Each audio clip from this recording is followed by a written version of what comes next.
If I could save a company $1 million a year on their security budget, this is how I would do it. What's going on, everybody? Welcome to Netsec Explained. And in this video, we're going to be talking about a piece of the security puzzle that often goes way overlooked, and that is threat modeling. Now, if the first thing you thought when you heard threat modeling was, that sounds boring, it's really not. In fact, it's really exciting to learn the ins and outs of an application in that level of detail. To be honest, this is something that I wish I knew when I was first starting out my career in consulting and bug hunting. This would have saved me a lot of time, and it would have made my clients happy too. But if you're not convinced, I have a finished threat model in the description below of an AI application very similar to ChatGPT. This will give you an idea of what one of these threat models can look like and how they can help you in identifying and determining new bugs in an application. Now, if you want to learn how to make one yourself to save time, headache, and money, then that's what we're going to get into today. I'm excited, so let's get started. Now, for this video, we're only going to go over the basics of threat modeling, and we're going to do that in 3 parts. We're going to create a DFD, or a data flow diagram. We're going to label the trust boundaries, and then we're going to identify the strengths and weaknesses of the application, right? We're going to call out the threats. There's obviously more we can do after that, but this will get you started. To take things further, I highly recommend the OWASP threat modeling process for more details. It's a really solid guide, and I highly recommend you check it out after this video. I also want to point out that for this video, I'll mainly be focusing on applications, but this exact same process works for any other system, such as networking or cloud. Step 1, data flow diagrams. DFDs can come into different levels of detail. So we're starting at 0, going down to 1, 2, all the way down to 5, getting more and more detailed as you go further. So let's take a look. Okay, so here's an example of a level 0 DFD. This is for a railway reservation system. So we see that we have a passenger who can submit a reservation or cancel a reservation and then receive travel information from the railway reservation itself. And then we also have admin, which has kind of a back channel access to reserve and cancel information, as well as upload and download train info and gather passenger information. So think of data flow diagram level 0 as a back of the napkin kind of thing, right? It's a very quick sketch that you draw out in about 2 minutes. So not a lot of detail, but they're still very useful in understanding parts of the application. Okay, the next one is a level 1 data flow diagram. Notice how this goes into a little bit more detail, right? So we separate the railway reservation system into the reservation process and the inquiry process. The passenger still has access to both processes, but we see how the reservation process handles reservations through the reservation storage, and then we see how inquiries handle things through uploads and downloads. It also connects to a ticket generation process and allows you to generate reports to the admin. Level 1 is the one that I use most often. This goes into enough detail to understand a little bit of the underlying bits of the system, but not too much detail where it overcomplicates the process. What's also really nice is that a lot of application developers will already have architecture diagram that you can kind of read off of. So you can overlay your threat model with our architecture diagrams, and it makes things a lot easier when you're creating a threat model and having those conversations. The last one I want you to take a look at is a level 2 data flow diagram. Notice how this goes into way more detail.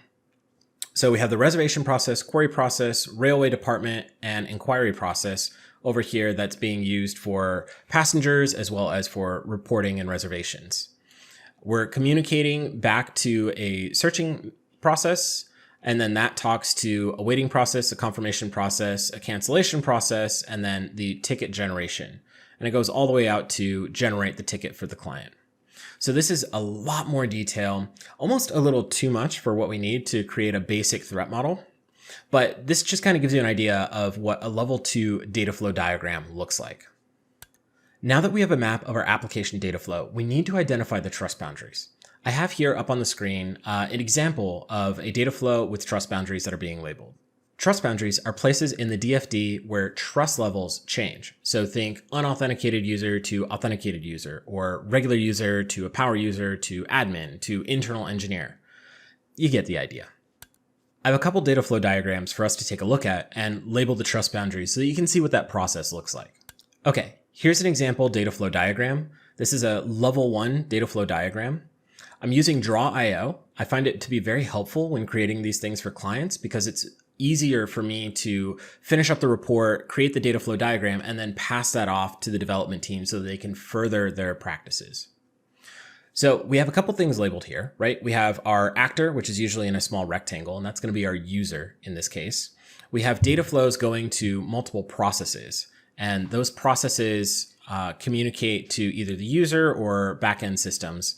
And then you see this multi-circle over here on the right, which is a multi-process. So this is something that we use to kind of abstract a bunch of different things happening all at the same time. Access to our database is going to be our data store or asset library.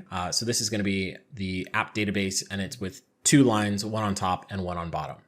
So this is somewhat standard of data flow diagrams. So if you look online on how to create a data flow diagram, you're going to see a lot of these symbols. Finally, we have our trust boundary, which is represented by a dotted line that we saw earlier. So in this case, we have a user that can connect to an application backend and modify a report. They also receive static files from what looks like to be a web application. That application backend then also connects to a backend data store. So this is going to be an application database for storing and modification. And then it has access to some other backend processes that either may tie back into the user or it may tie into some other function being performed on the backend. So in this case, what we want to do is we want to look for change in trust levels, right? So for example, if we go from an unauthenticated user to an authenticated user, or maybe we want to keep the user separate from the process in the application backend itself. That's usually where you'll find the first trust boundary. We want to separate the user from the application. We don't want to give them full access to that application. So let's go ahead and add a trust boundary to this spot between the user and the application backend. Now, there's still a couple more that we need to set up. If you look closely, you can see that the application backend talks to a backend database. Now, we want to be very careful because things like SQL injection can happen or data corruption. So we want to limit the access that the application has to the backend database, right? We're not going to run it with admin credentials or anything like that. We want to follow the principle of least privilege. So we're going to put another trust boundary there in the application database. Oops. There we go. And then finally, our application backend can communicate to some other processes on the backend as well. Usually this is done through APIs, but we want to continue to follow principle of least privilege. So especially since this application backend has the slim but possibility of being compromised by a user, we want to create a separate barrier between the application itself that the user can interface with and the further services that are downstream. So we're going to create one last trust boundary between the application process and the backend services. I'll just go ahead and rotate that so it looks a little nicer.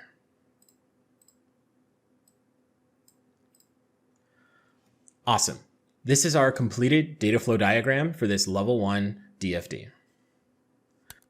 I have one more data flow diagram for us to take a look at, and this is going to be the level 2 data flow diagram.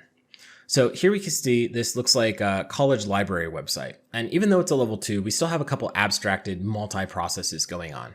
And I did that to keep things a little simple so that it all fit on one screen.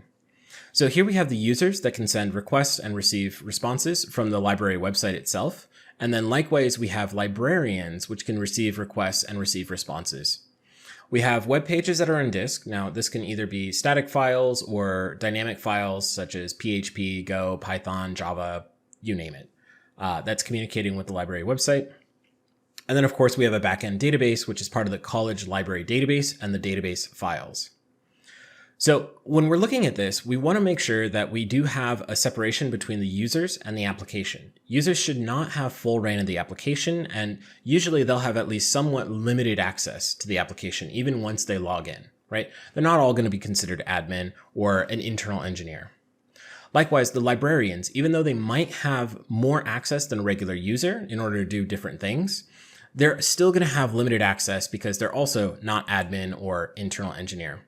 So the first trust boundary we're going to put is actually going to be between the the librarians and the users and the library's website itself.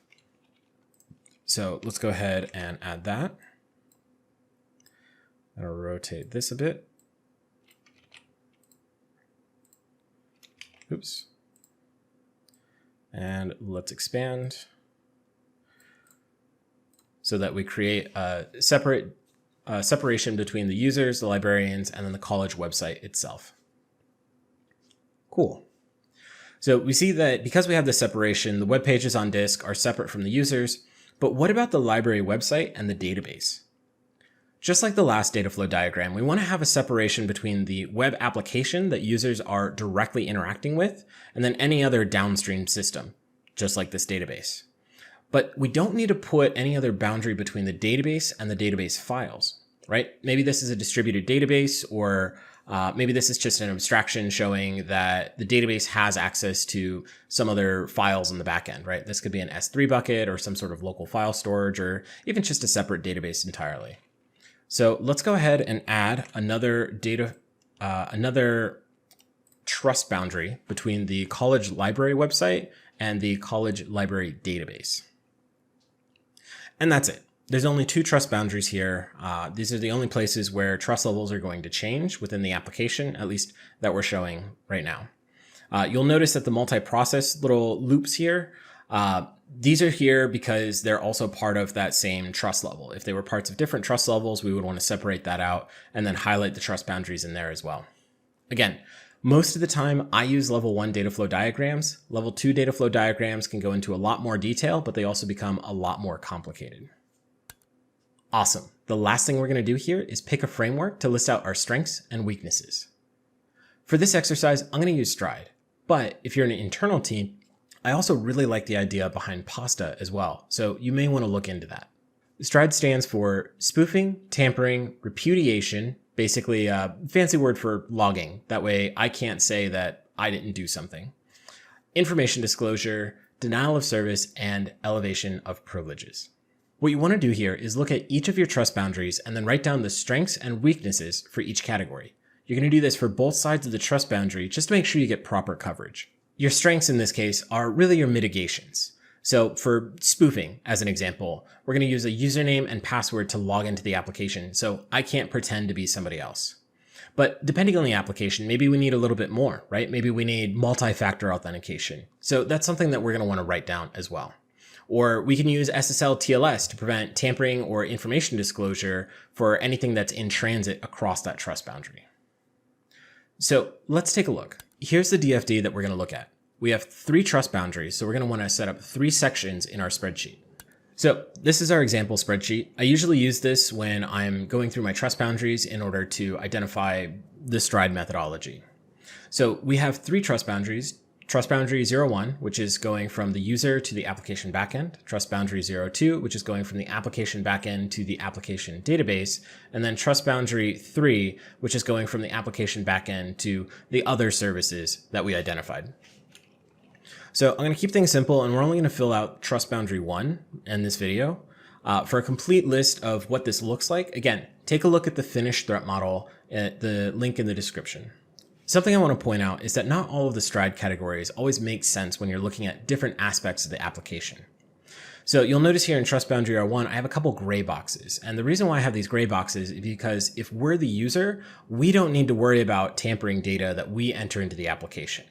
But the application itself needs to worry about information that we tampered into it. Same thing with information disclosure, denial of service, and escalation of privileges. So the user doesn't really need to worry about these things. So we gray these out to keep things a little simple. Now, as I mentioned earlier, we're going to have something as a strength in our application, right? So we're running with the assumption that there's an authentication, like a login flow. So username and password. So I'm going to list that in as one of the strengths. But maybe this is an application that requires a little bit more security. So let's call out no two-factor authentication as one of our first vulnerabilities or first weakness in the application.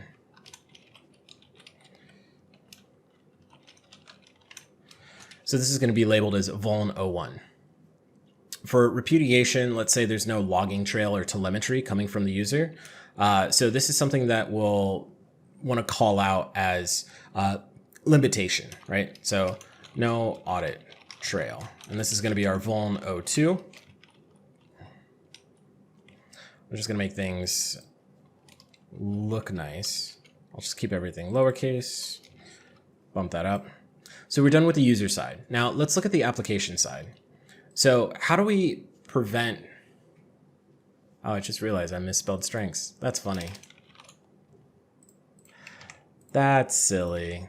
All right, all fixed. So on the application side, how do we make sure that the application isn't being spoofed back to the user?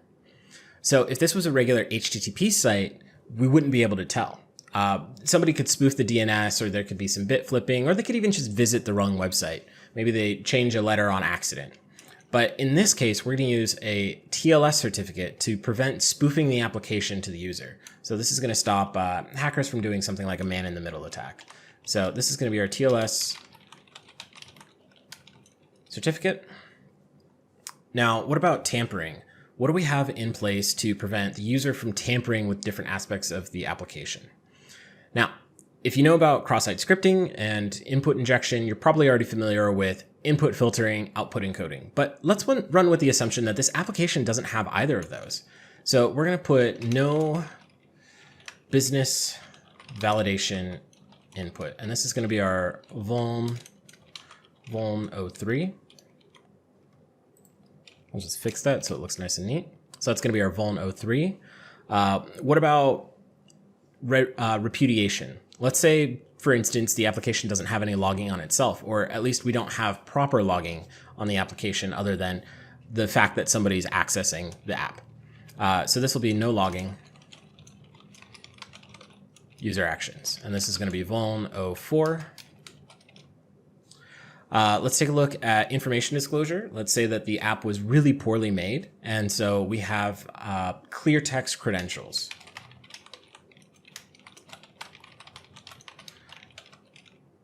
And this is going to be vuln 05. And then as far as denial of service, let's say that we do have a strength and we have a backup ISP and a WAF in place.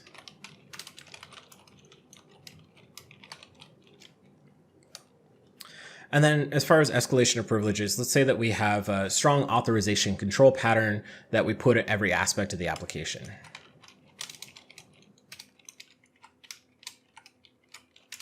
If I can spell. Awesome. So when we're done, this is what it's going to look like for each of these. And we can continue through Trust Boundary 2 and Trust Boundary 3, but I'll leave that as an exercise for you to see if there's any other strengths or weaknesses that you can come up with on your own.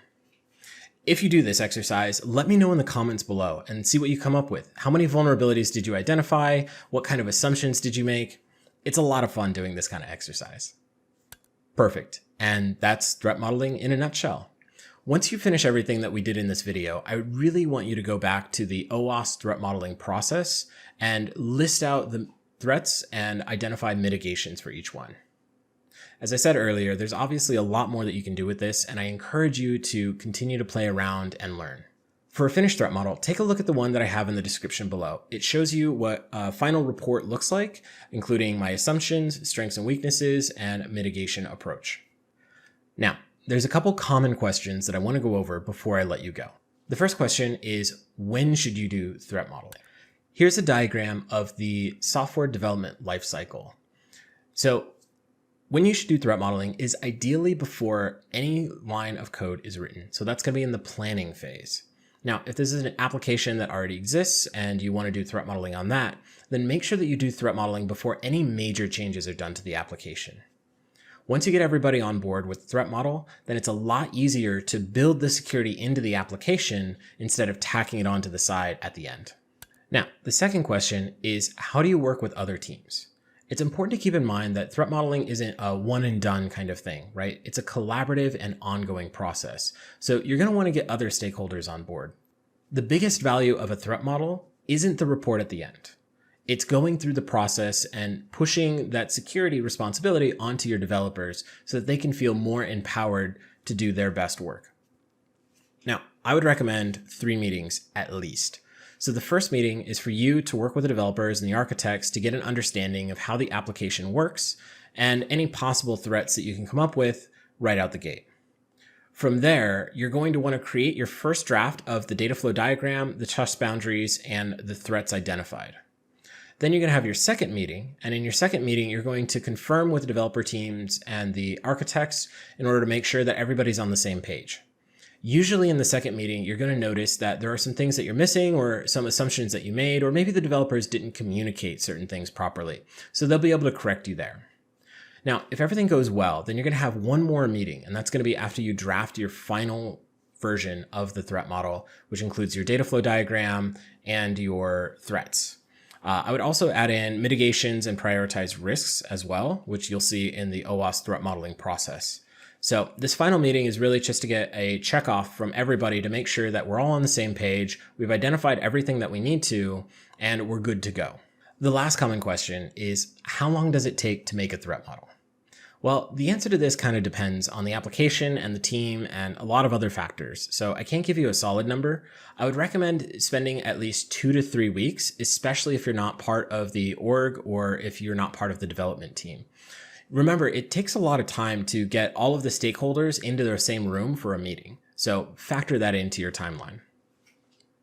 Once you have all your information and everybody's signed off, the actual creation of the threat model doesn't take that long at all. So to give you an example, the AI threat model that I had put together in the description, that took me only a couple of days once I knew how I wanted to lay out the application and what common applications look like. So there you have it, a brief introduction to threat modeling systems. I hope this video has convinced you of how helpful threat models can be and give you the confidence to start building them on your own. Well, that's all I have for you guys today. For more information, check out the links in the description below. If you like this video, let me know by leaving a thumbs up. It really helps with the YouTube algorithm. And don't forget to subscribe to see more videos like this. I'll see you next time.